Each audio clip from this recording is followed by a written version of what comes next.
하나님이 피난처신가요? 예수님의 이름만 불러도 힘이 나시나요? 예, 그리스도인은 예수님의 이름만 불러도 힘이 나는 사람들입니다.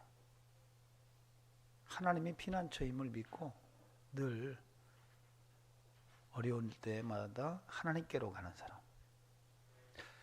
바로 그가 진정한 그리스도인입니다. 우리 모든 성도들에게 그런 은혜가 있기를 주의 이름으로 축원합니다. 삶에 지친 현대인들은 자꾸 피난처를 찾죠. 그걸 케렌시아라고 그렇게 말합니다. 이 케렌시아라는 말은 투장에서 투사와 소가 서로 대결을 할 때 지친 소가 잠시 구석에 가서 쉴 때 투사는 그 쉬는 소를 건드리지 않는다고 합니다. 잠시 후에 다시 소가 나올 때까지 투사는 기다린다고 합니다. 바로 그때 잠시 쉬는 그 자리를 케렌시아라고 명칭을 합니다. 그래서 현대인들도 번아웃된 상태 속에서 그런 케렌시아를 찾습니다. 내 피난처가 어딘가. 어떤 분은 막걸리 한 잔을 먹고 힘을 내서 일한다고 합니다. 소주 한 잔을 들이키고 마치 피난처를 찾은 것처럼 사는 분도 있습니다. 마음이 많이 무겁고 힘들 때 어떤 분은 밖에 나가서 담배 한 대 피우고 돌아서 예배를 드리기도 합니다. 좀 이상하죠? 예. 그리스도인은 좀 다르죠. 그리스도인은 하나님이 피난처입니다. 세상 사람들은 돈이 들어야 힘이 나는데 그리스도인은 예수 안에서 힘을 얻습니다. 맞습니까? 아이고 목사님, 돈이 들어야 힘이에요 진짜. 혹시 그렇게 사시는 건 아닌가요? 참 그건 보통 일 아닙니다. 그러나 먼저 예수 안에서 힘을 얻으시고 돈도 많이 버셔서 힘도 내시기 바랍니다. 제가 아는 목사님 한 분이 갑자기 엄청난 돈이 보상을 받아가지고 생겼는데 그 다음날로 바뀌더래요. 그 전까지만 해도 겸손하고 온유하고 무슨 일이 생기면 찾아와서 달래주고 격려해주고 하던 그 목사님이 통장에 수십억이 들어오니까 그 다음부터 싹 안면 몰수하고 돌아다니는데 참 사람이 그렇게 바뀔 수가 있냐. 예수 들어와서 바뀐 것보다 돈 들어와서 바뀐 것이 더 크더래요. 그러지 않기를 바랍니다. 그래서 우리는 끊임없이 자기 부정이 필요합니다. 우리 이효리 집사님 하셨습니까? 좋은 일이 생기면 자기 부정. 내가 한 게 아니다. 하나님의 은혜다. 누가 어려운 거 물어보면 대답하기가 애매하면 기도하고 하나님이 응답 주시는 대로 하겠다고. 얼마 전에 저한테 목사님 그거 어떻게 대답을 해야 돼요? 그래서 그랬어요. 저 윗분이 하나님 때문에 갈 거라고. 좋잖아요. 그리스도인은 하나님이 피난처예요. 예수 이름을 부르는 것만으로도 힘이 나는 게 그리스도인입니다. 믿음이 좋았던 다윗이 사무엘하 22장 2절 3절에서 이렇게 고백을 합니다.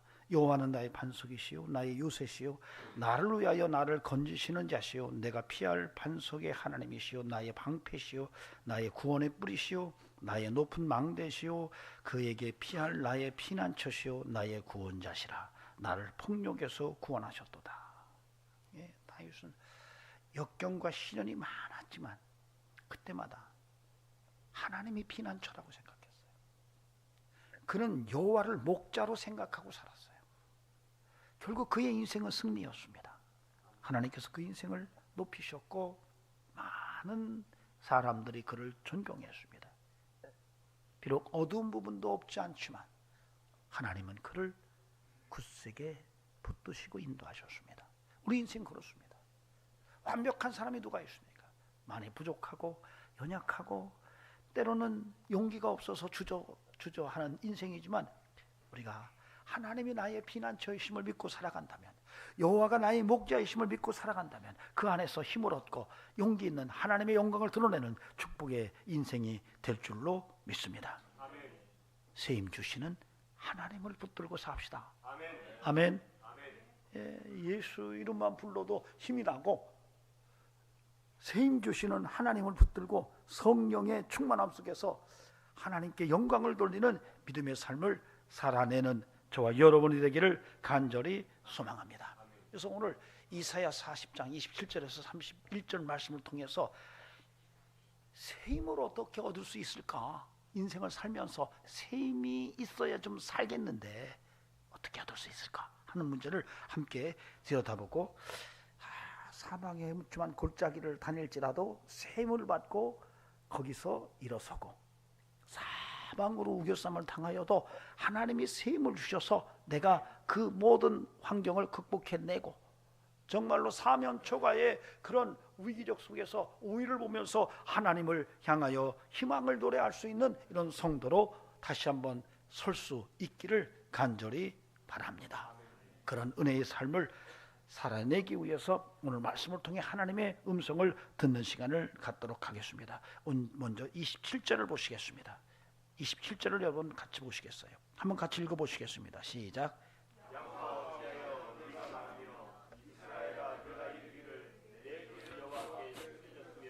내 송사는 내 하나님에게서 벗어난다 하느냐. 이사야 선지자가 낙심한 이스라엘 백성들에게 하나님이 어디 계신 거야? 하나님 정말 살아계신 거 맞아? 만약 그렇다면 내가 왜 이렇지? 우리 민족이 왜 이런 위기 속에서 처참한 상황 속에서 이렇게 신음소리를 내며 살아야 돼? 라고 하는 그 상태에서 선지자 이사야가 하는 귀한 말씀이에요.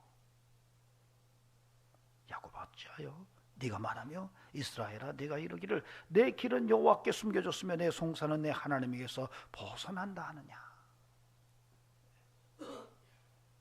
여러분, 하나님께 새 힘을 힘입기를 원한다면 오늘 이 27절을 잘 붙들어야 됩니다. 어찌하여 하나님 앞에 삶이 어렵고 환경이 어렵고 삶이 곤고하고 궁핍하고 정말 길이 보이지 않는다 할지라도 믿음의 성도라고 한다면 하나님 앞에서 어찌하여라고 말하지 말라라고 하는 얘기예요. 이 말은 무슨 얘기냐면 하나님의 살아계심을 믿으라는 얘기예요. 지금 환경을 보면은 아무것도 희망적인 것이 보이지 않아도 너희가 하나님을 믿는 성도라고 한다면 너희는 그 하나님의 살아계심을 믿고 살으라 이 얘기예요. 그럴 때에 그런 영성을 통해서 하나님이 만나주시고 새 힘을 주신다라고 이야기하고 있는 것입니다. 그러므로 저는 부탁을 드립니다. 여러분, 지금 여러분이 사는 삶이 어렵고 또 앞으로도 여러분에게 어떤 일이 일어날지 모르지만 곤고한 인생이 되었을 때에 여러분, 그때도 여러분이 하나님을 향하여 어찌하여 왕임이라고 말하지 않고 정말로 하나님의 살아계심을 굳게 붙들고 믿음으로 나아가는 전진하는 이런 성도로 살아갈 수 있기를 주의 이름으로 간절히 부탁을 드립니다. 구름이 꽉 껴있을 수가 있어요. 여러분의 인생 가운데 희망을 찾아도 희망의 노래를 부를 수가 없는 이런 환경이라 할지라도 여러분이 하나님의 살아계심을 믿고 그분이 나의 지팡이가 될 것을 믿고 믿음으로 전진하는 이런 성도가 되어야 한다는 것입니다. 그런 은혜가, 그런 믿음이 저와 여러분의 삶 속에 살아있기를 간절히 바랍니다. 오늘 그렇게 얘기해요. 내 길은 여호와께 숨겨졌으며 내 송사는 내 하나님에게서 벗어난다 하느냐. 아니, 길이 보이잖아요. 하나님, 내가 지금 송사에 얽혔는데 하나님이 외면하시는 것 같아요. 이런 상황 속에서 너희가 어찌하여 라고 말하지 말라 이거예요. 하나님은 지금도 살아계시다라고 말합니다. 부탁드립니다. 2026년도에는 어떤 어려운 일이 있어도 하나님을 향하여 어찌하여 라고 말하지 않는 은총이 있기를 바랍니다. 굉장히 중요해요. 왜냐하면 어떤 목사님께서 그러시더라고요. 본인이 예수를 믿고 목회자가 돼서 목회를 할 때 너무 힘들었대요. 강원도에서 시골교회에서 목회를 하면서 교회가 누추해서 비가 오면은 이 성전 안에 비가 새는 거예요. 그래서 잠도 못 자고 그릇을 갖다가 예배당 여기저기 옮겨놔야 되고, 뿐만 아니라 바람이 불면은 막 이 교회가 넘어질 것 같아서 그걸 지키느라고 한잠을 못 자고, 게다가 큰아들이 병에 걸렸는데 도저히 돈이 없어서 병원에 데려갈 수가 없어서 결국 그 아들을 하나님 나라로 먼저 보내고 그 아들의 시신을 묻을 때 너무 힘들었대요. 그리고 도시에 와서 목회를 시작을 했는데 또 교인들에게 쫓겨나고, 너도 목사냐 그러면서 멱살 붙잡아 밀어낼 때 너무 아팠는데, 그래도 한 번도 하나님 앞에 하나님 why me? 왜요? 라고 말하지 않았대요. 왜 그런지 아세요? 나를 구원하신 하나님이 주시는 애가 큰데 그것만으로도 내가 그 은혜를 설명할 수가 없는데, 나를 목사로 불러서 설교하는 주의 일을 감당케 하셨는데 내가 이 길을 why me라고 말할 수가 없다는 거예요. 여러분,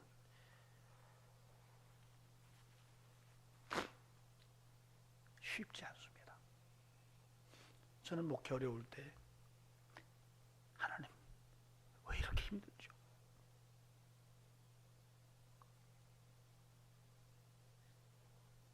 원망했어요. 그분의 간증을 듣고 많이 회개했습니다. 하나님, 제가 죄인이었네요.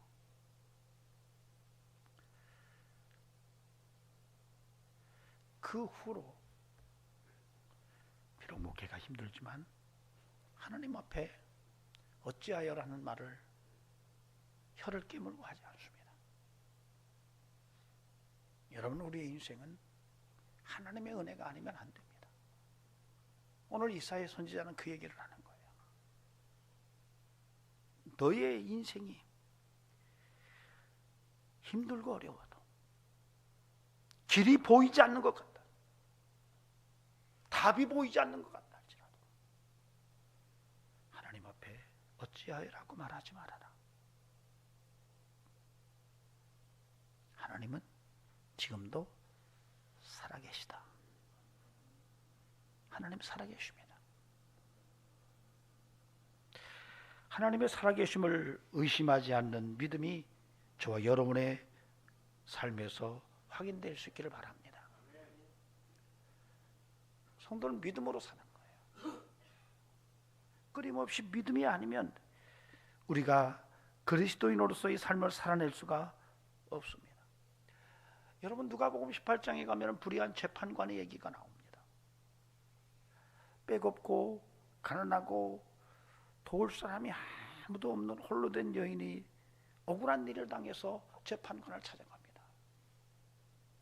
재판관이 그 홀로 된 가난하고 빼곡없는 이 여인의 요구를 들어주지 않습니다.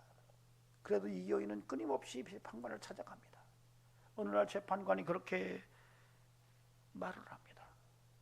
이 여자가 굉장히 끈질긴데 이 여자의 소원을 들어주지 않으면, 이 여자의 한 맺힌 한을 풀어주지 않으면 이 여자가 나를 굉장히 괴롭힐 것 같은데, 그래서 그 여인의 원한을 풀어주기로 마음을 정했다고 말합니다. 주님께서 이 말씀을 하시고 제자들에게 불의한 재판관의 이야기를 너희가 기억하라고 말씀하십니다.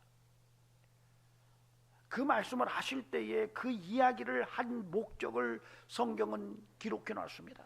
기도하면서 낙심하지 말아라. 기도하면서도 낙심하는 성도들이 있습니다. 믿음으로 산다 하는데 하나님이 살아계시다는 것이 의심될 때도 있을 수 있습니다. 그러나 성경은 분명히 말합니다. 예수님께서는 분명히 말합니다. 하나님 살아계시다. 기도하면서 낙심하지 말아라. 그 여인처럼 끊임없이 주님을 찾아가라, 하나님을 찾아가서 구하라. 그러면 그 하나님께서 너희에게 원한을 풀어주실 것이다.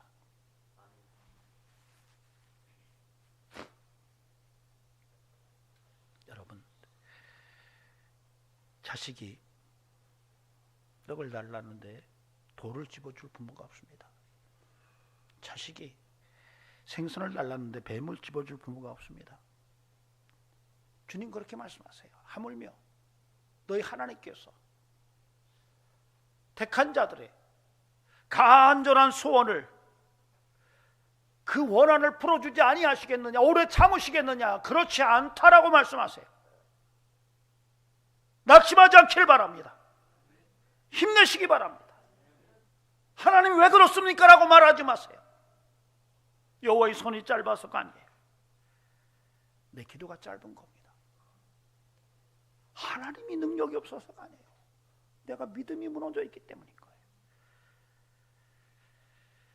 고난의 대명사처럼 불려지는 욥의 이야기를 읽다 보면은 욥의 특징이 나타납니다.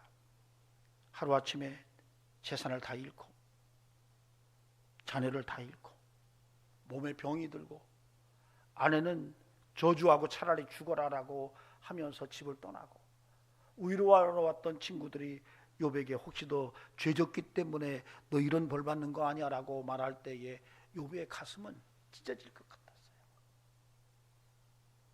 그동안에 그를 보호하고 있던 울타리가 다 무너졌을 때에 홀로 주님 앞에 서서 끊임없이 자기의 결백을 찾아내려고 했습니다. 보통 사람 같으면 떠났어요. 보통 사람 같으면 그 정도면은 하나님 없다고 떠났습니다. 그러나 욥은 끊임없이 하나님께 나가서 하나님을 붙들고 씨름을 합니다. 그리고 그가 하나님께 은혜를 받습니다. 하나님이 욥의 인생을 회복시키십니다. 그리고 사명을 주시고 비전을 주시고 하나님 욥을 새롭게 쓰시려고 이끌어내시는 것을 욥기를 통해서 우리가 읽을 수가 있습니다. 고난 중에도 여러분이 하나님을 붙들 수 있기를 간곡히 부탁을 드립니다. 믿음으로 삽시다. 아멘.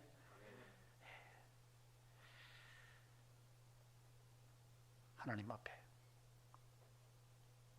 삶이 어려워도 흔들림이 없는 믿음으로 나아가는 그런 은총이 우리 성도들에게 있기를 바랍니다. 내 길은 여호와께 숨겨졌으며 내 송사는 내 하나님에게서 벗어난다라고 말하지 말고 살아계신 하나님을 믿고 삽시다. 아멘. 다음으로 우리가 생각할 것은 28절 29절입니다. 왜 하나님 앞에 어찌하여라고 말하면 안 되는가를 설명하고 있어요. 28절 29절을 제가 읽겠습니다. 너는 알지 못하였느냐, 듣지 못하였느냐, 영원하신 하나님 여호와 땅끝까지 창조하신 이는 피곤하지 않으시며 곤비하지 않으시며 명철이 한이 없으시며 피곤한 자에게는 능력을 주시며 무능한 자에게는 힘을 더하시나니.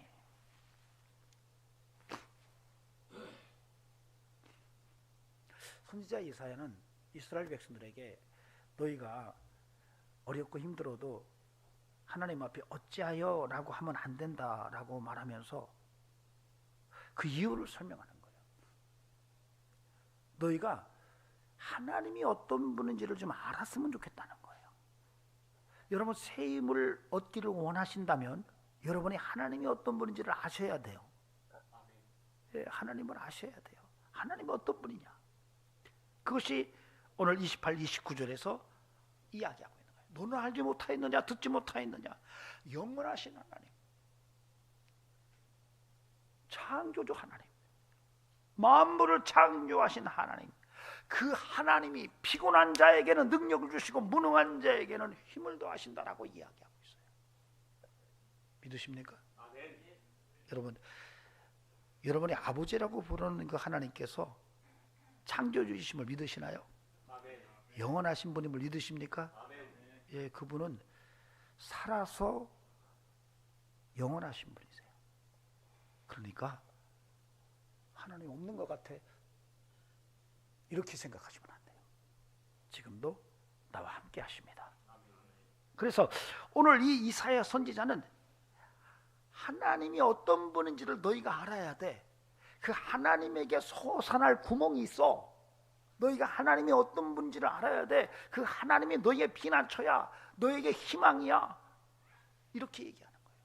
그 하나님이 창조주야, 그 하나님은 영원하신 분이야. 이렇게 이야기하면서 정말로 피곤한 자에게는 능력을 주시고 무능한 자에게는 힘을 더하시는 하나님이라는 것을 너희가 믿어야 돼. 이렇게 이야기하고 있습니다.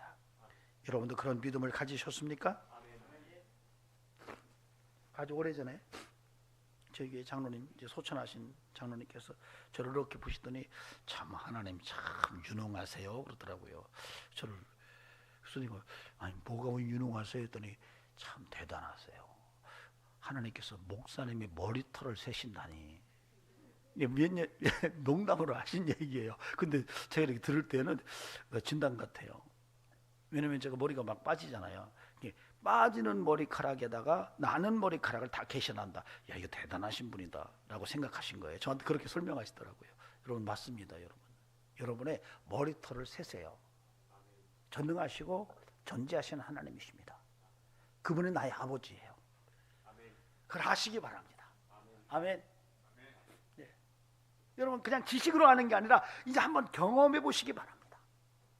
아, 그런 하나님, 창조주 하나님, 영원하신 하나님, 나의 머리털까지도 세시는 하나님이라는 것을 삶의 현장 속에서 경험해 보시고 그 하나님이 어떤 분인지를 알면 절대 어떤 어려운 환경이 내게 와 있어도 거기서 왜 이렇습니까? 하나님이라는 말이 나올 수가 없다는 얘기를 지금 이사야 선지자가 말하고 있는 거예요. 여러분의 그런 은혜의 경험이 여러분에게 함께 경험될 수 있기를 주의 이름으로 축원합니다. 여러분 하나님 능력 주십니다. 힘을 주세요. 할렐루야. 예. 근데 이사야가 참 특이한 이야기를 하고 있습니다. 영원하신 하나님, 창조주 하나님을 이야기하면서 그 하나님이 너희와 함께 한다는 것을 이야기하는 거예요. 임마누엘. 여러분 창조주 하나님, 영원하신 하나님이 나와 함께 하신다는 것을 믿으시나요? 예. 여러분 창조주 하나님, 영원하신 하나님, 정말로 우리가 바다를 먹물 삼아서 하늘을 두루마리 삼아서 그분을 기록한다 그래도 그게 부족할 것이라고 말하는 그 하나님이 나의 아버지신데 그분이 나를 도우신다라고 했을 때 여러분 놀라운 것은요, 여러분 그 하나님이 도우실 때는 그 도움을 받는 자의 자격과 환경과 형편은 아무런 문제가 안 됩니다. 뭔지 이해가 되세요? 하나님이 돕는데 도움을 받는 그 사람이 어떤 환경이든 그분에게는 문제가 아니다라고 하는 얘기예요. 이거 굉장히 중요한 얘기인데 아멘을 안 하시네. 우리 이미숙 집사님 아멘 하셔야 돼요. 여러분 하나님이 도우시는데 하나님 이런 조건이 필요합니까? No. 하나님이 도우시겠다는데 조금 내가 공부를 좀 더 해야 되겠습니까? No. 돈이라도 조금 갖고 있어야 되나요? 아니면 뭐 시유회라도 해야 되나요? No. 아무것도 아니야. 학교 문턱도 안 갔지 할지라도, 주머니에 땡전 한 푼 없다 할지라도, 몸에 병이 들어가지고 곧 죽을 거라고 의사가 판단을 했을지라도, 모든 인생이 그냥 꼬이고 꼬여서 정말 절망이야 라고 이렇게 말한다 할지라도 하나님이 도우시면 능치 못함이 없다는 얘기예요. 이걸 믿으시기 바랍니다. 이거 믿어야 돼요. 하나님은 아무것도 없는 데서 무에서 유를 창조하십니다. 할렐루야. 우리에게 이런 은혜가 나타날 줄로 믿습니다. 아멘. 하나님을 좀 알아야 돼요. 하나님을 모르는 거예요. 이스라엘 백성들이 하나님을 모르는 거예요. 만나와 메추라기를 내리시고 반석을 쳐서 물을 내리시고 홍해를 가르시고 여리고성을 무너뜨리면서 이스라엘 백성을 이 가나안 젖과 꿀이 흐르는 곳으로 이끌어내신 하나님을 기록으로만 알고 있는 거예요. 부탁드립니다. 여러분이 경험으로 알 수 있기를 바랍니다. 하나님이 어떤 분인지를 좀 알아라. 저와 여러분의 삶 속에 하나님을 바로 아는 은혜가 있기를 바랍니다. 힘써 여호와를 알아냅시다. 경험합시다. 아멘. 예.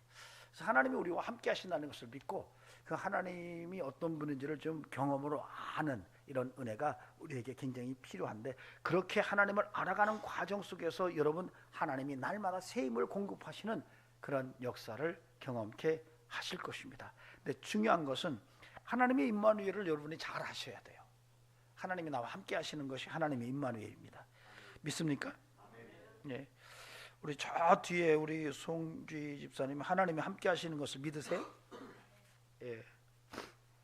임마누엘을 믿어요. 근데 이게 하나님과 연합이거든요. 하나님과 연합을 임마누엘로 표현합니다. 근데 연합이요, 우리가 잘 알아야 돼요. 그 하나님의 임마누엘은 주도권이 내게 있는 게 아니에요. 주도권이 하나님께 있습니다.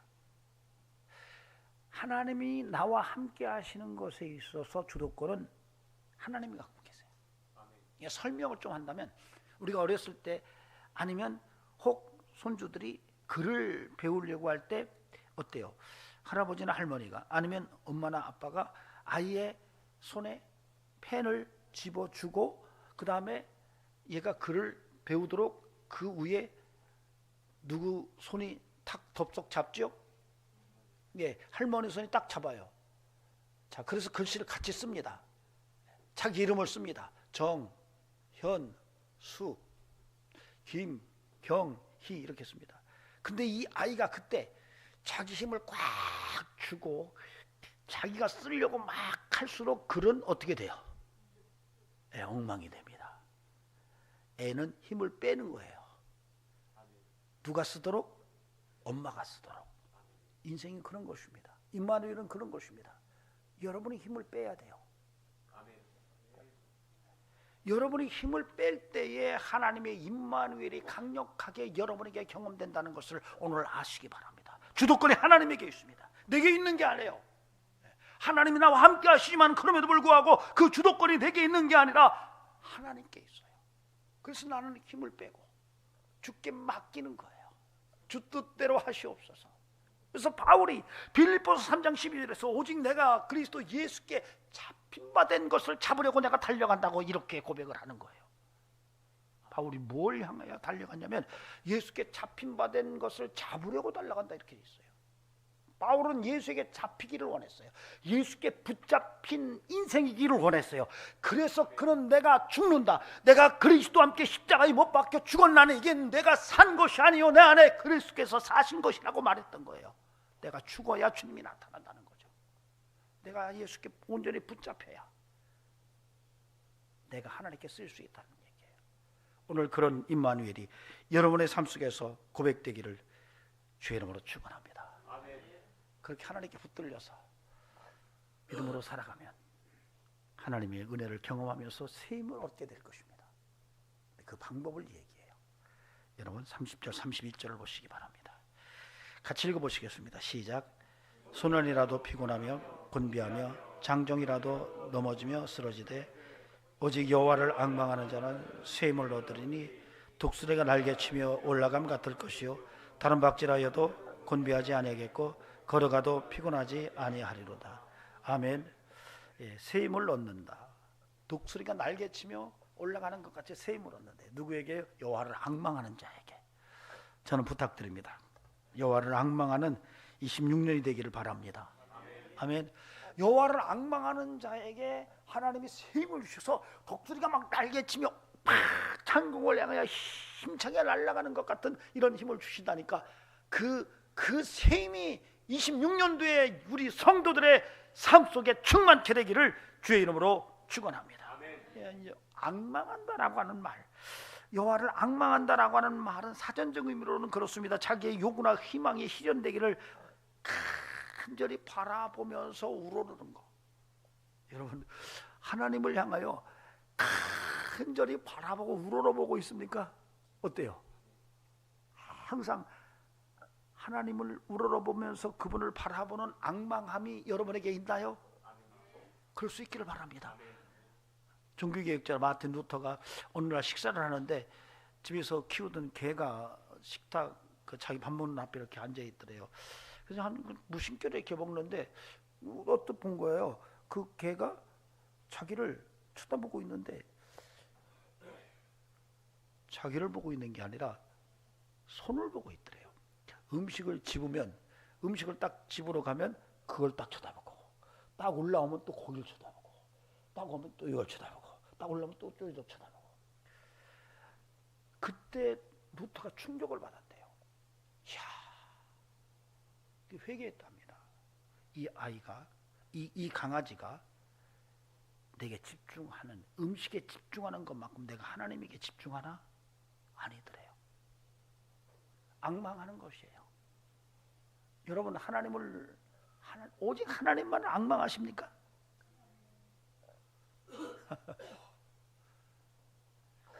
자, 우리 한번 옆 사람하고 우리 하나님을 앙망하고 삽시다. 서로 얘기해 봅시다.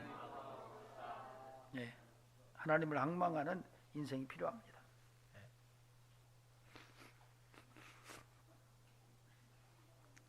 현대인들은 웰빙을 찾죠. 현대인들은 행복한 삶을 찾습니다. 근데 여러분 어디에도 웰빙이나 행복한 삶을 찾기는 쉽지 않습니다. 여러분 하나님을 앙망하는 거기에 있습니다. 하나님을 앙망하는 믿음 안에 웰빙이 있고 거기에 행복이 있어요. 이것은 정말 신비입니다. 그래서 여러분 하나님을 앙망하는 믿음 속에서 한번 여러분의 인생에 행복이 확인될 수 있기를 바랍니다. 감춰져 있어요.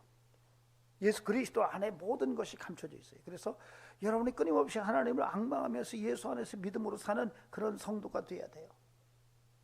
26년도에는 그런 성도로 하나님께 영광 돌리는 축복이 함께하기를 바랍니다. 아멘.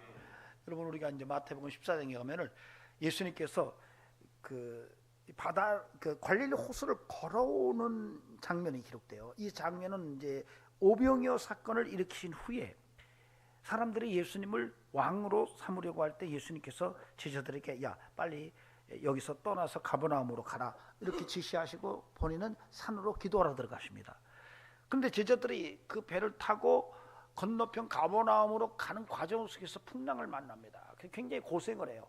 근데 그때 주님께서 밤 사경에 제자들을 향하여 걸어오십니다. 그러니까 제자들이 너무 놀라는 거예요. 밤 여러분 새벽 3시에서 6시 사이쯤이 사경이거든요. 이때 주님께서 물 위로 걸어오는데 처음에는